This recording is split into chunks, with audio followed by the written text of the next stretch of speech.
Right, the first thing I'm going to do is be wildly controversial and start taking issue with what my learned friend said, because on the national insurance point, unless I misheard you, I think you suggested that the 1% increase applied not only to the 9% that applies to the sort of middle band earnings, but also to the 2% above. Well, it doesn't. It's only on the 9%. The 9% goes to 10%, and then it will go to 11%, but that is only on earnings between about 8,000 quid and 45,000. We don't know what the limits will be for the 18-19 tax year, but the 2% stays at the 2%. So if it was increased by 1% on the whole lot, some very rich lawyers in the room would be weeping into their champagne. But sorry, I'm looking at you, Nick. But it is only on the first slice. So currently about 37 grand would be exposed to it. Right now, my final bit for the last 15 minutes is just to talk around a few slides, just about some planning points then that you might still want to think about. Some of you will have heard some of these before, because I make no apology for banging on about the same things if they're any good year on year. So first thing, obviously, if income tax is high and corporation tax is low, go for corporation tax. And this is precisely what Philip Hammond said yesterday.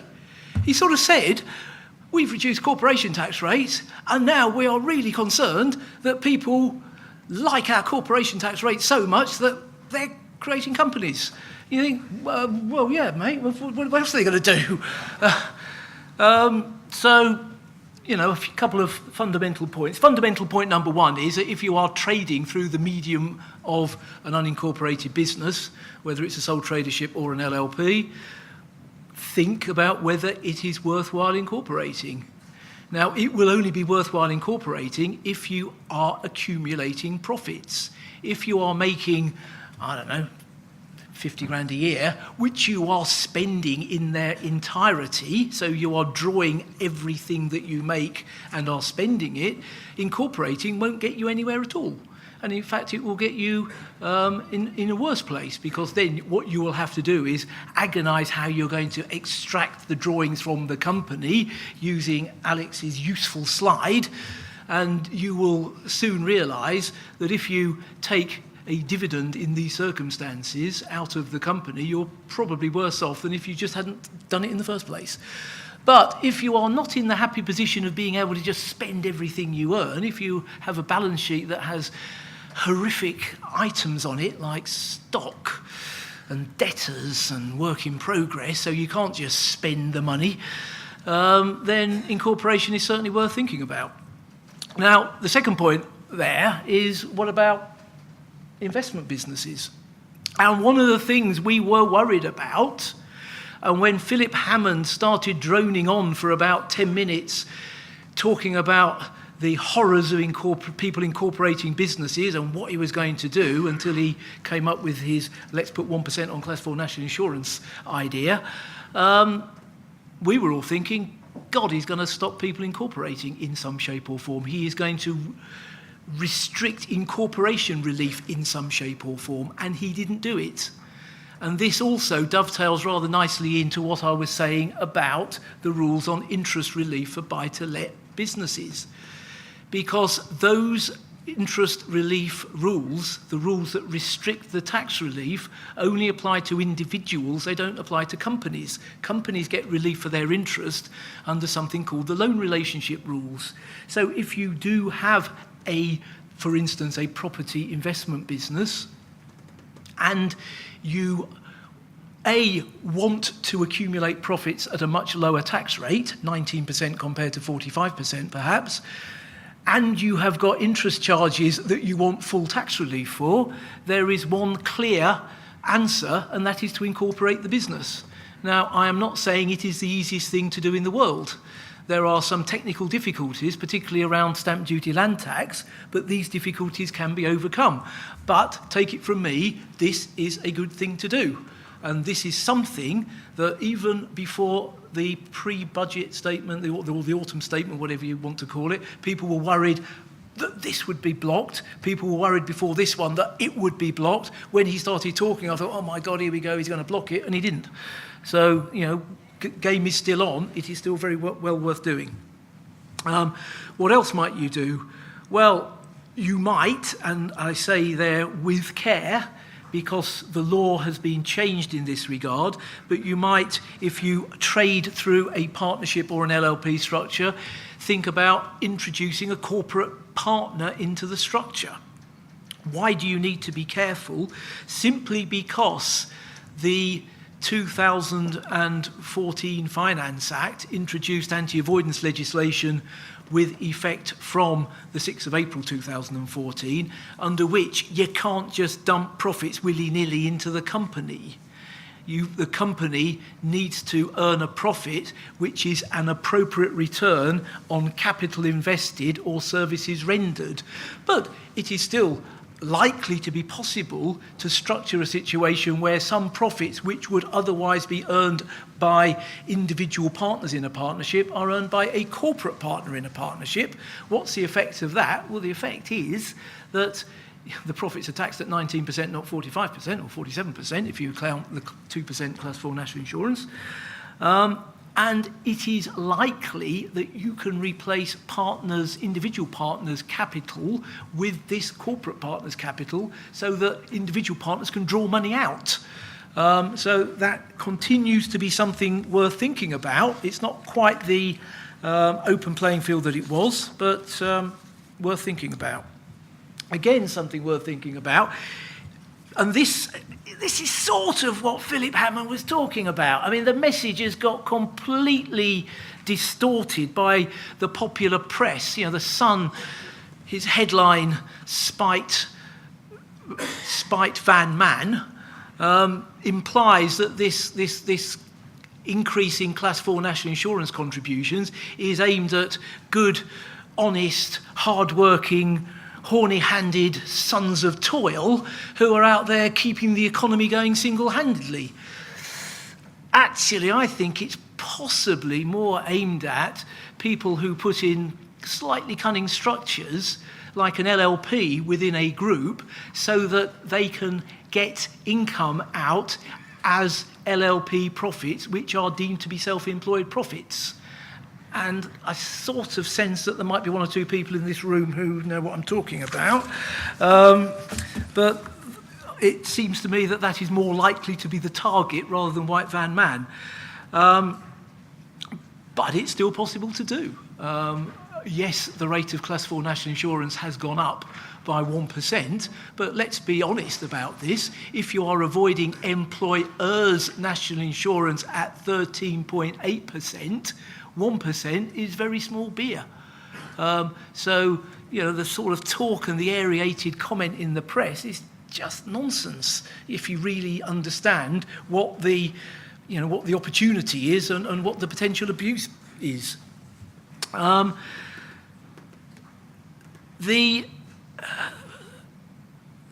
other point which I didn't touch on actually is in the context of income tax bad, corporation tax good, what often astonishes me, people fret about how they can get money out of a company. I think, I've got a company, I need to get the money out. I say, why do you need to get the money out? I say, because I've got to get the money out. What do you mean, why? Because I just have. Everybody knows that if you've got a company with money in, you've got to get the money out. Everybody knows that. And I said, well, it doesn't necessarily have to be the case, does it? I mean, if all you're going to do is take the money and invest it in something, you could invest it in the company. Oh, I don't want to do that. Well, you could form another company, and a very easy thing to do would be to loan money from company one to company two and invest in company two, for instance. That's a very, very easy thing to do. Okay, it's not moving value from company one to company two, but it's sort of freezing value in company one and enabling growth to be provided in company two. If you want a more sophisticated model, you might be able to reorganise the share capital of company one so that the shareholders have got a funny share which only gets value when the reserves are over a certain limit, and you might then give away that share to company two. So company two is now a shareholder in company one, and when the value of company one goes up enough, you might pay a dividend from company one to company two, so value does shift. then you could get a real shift of value, but in a completely tax-free way, of course. There's no tax on company-to-company dividends. So doing that sort of thing, if you're worried about paying extraction taxes, income tax, don't extract. I mean, it's easy. And if you want to get it into another company, well, there are ways and means of doing it. So that leads on to consider the efficiency of dividends in view of the 7.5% surcharge and reduction of dividend nil rate band. Well, Alex's slide says it all. I mean, there is the slide. Yes, dividends can be good. If you can spread dividends around a family unit, maybe get dividends out to adult children to fund adult education costs, sort of higher education costs, that can be all good, perfectly good stuff. But dividends aren't quite as good as they were because of what I call the 7.5% surcharge. Capital gains tax, what did he say? As I said, nothing, absolutely nothing. So there is a relief called entrepreneurs relief out there. One very straightforward way of getting your hands on some entrepreneurs relief would be if you were operating your company and perhaps in partnership, let's call it loosely, with sort of fellow shareholders, directors, and you get to your dotage, you look in the mirror and you think, oh my God, I'm an old git, like I do every morning. You might then say, I'll go, company buying my shares. And if you're going to do that, you might think, well, actually, I'll just reduce my earnings for the few years beforehand. I don't need to take out huge dividends. I'll sort of leave it in there. And the company will buy in my shares in capital form, as long as you get a clearance for it, which you'll get, and as long as you satisfy certain rules, which you most certainly will satisfy in the situation I've outlined, that will be capital in your hand. You will get money out of your company in capital form, and you will pay tax at 10% on that. And call me a mathematical genius, but I put it to you, audience, that 10% is a damn sight less than 38.1%. I dare you to criticise that statement. So that's one thing. Other things, entrepreneurs relief, there is a lifetime limit, which is £10 million. Now, £10 million doesn't sound a lot of money. But there's plenty of businesses that we act for where the sale proceeds are likely to be significantly more than that. What can you do in these circumstances? Well, what you can do is attempt to fragment the shares around the family so everybody gets a bit, because it's £10 million per person, per individual, not £10 million per family. So if you've got a husband and wife couple, what could be easier? If husband owns half the shares, wife owns half the shares, automatically then you've got £20 million, haven't you? If you've got children and you give some shares to children, you will need to be able to claim capital gains tax gift relief, but if you've just got an ordinary trading company, you should be able to do that, something called Section 165 relief, get shares in the hands of the children. They might qualify as well, so that's all perfectly good. You've got to have at least 5% for a year leading up to the sale. Now, that also gives rise to a nice opportunity, because what you might do, if you're a male chauvinist pig, and I suspect there's a few of them in the room as well, you might say, well, this is all jolly good, but they're my shares, and you, wifey, are getting nothing. They're mine, I don't trust you, they're mine. If push comes to shove and the prospect of getting lots of entrepreneur relief comes, some husbands their hearts will melt, romance will come into play, and they will think, oh, well, perhaps what we'll do, perhaps I'll give her some shares now. How little can I give her just to sort of keep it going, keep the thing going? And the answer is 5%. That's the answer. Because if she has 5% for a year, on the eve of sale, she can be topped up to, e.g., 50%, and the whole 50% qualifies. As long as she has had 5% for a year, the fact that she may get another 45% a nanosecond before the sale takes place doesn't matter.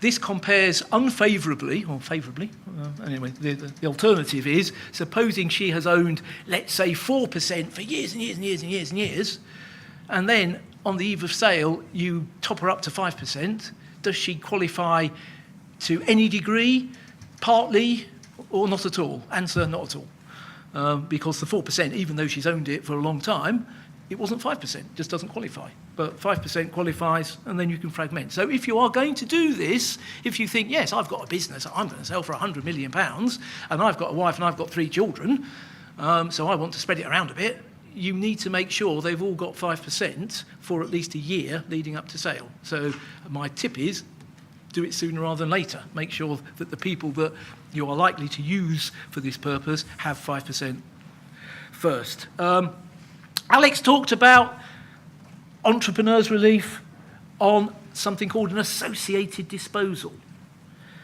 And again, a very important planning point, and he alluded to it. The point being, what is an associated disposal? It means you own a property, your company uses it, and you sell the property, and you'd quite like to get entrepreneurs' relief on the sale of the property. Can you do that? Yes, if it's an associated disposal, for which there are all sorts of conditions, but one fundamental one is, if you have received a market value rent, you poison the relief. So when you consider Alex's splendid slide about how am I going to get my hands on the money, rent looks good. Well, if you've got a building that you think you're going to sell and might want to get entrepreneurs' relief on in due course, think twice. That's all I will say. I'm not saying don't do it, but just think twice. If you've got a mortgage on the property, so you need to get a certain amount of rent to get interest relief on your borrowings, then perhaps take enough rent to do that, because if that is less than the market rent, you will still get some entrepreneurs' relief. There'll be a crazy apportionment will have to be done, all very complicated, but we love complicated calculations. It's just the sort of things we dream about.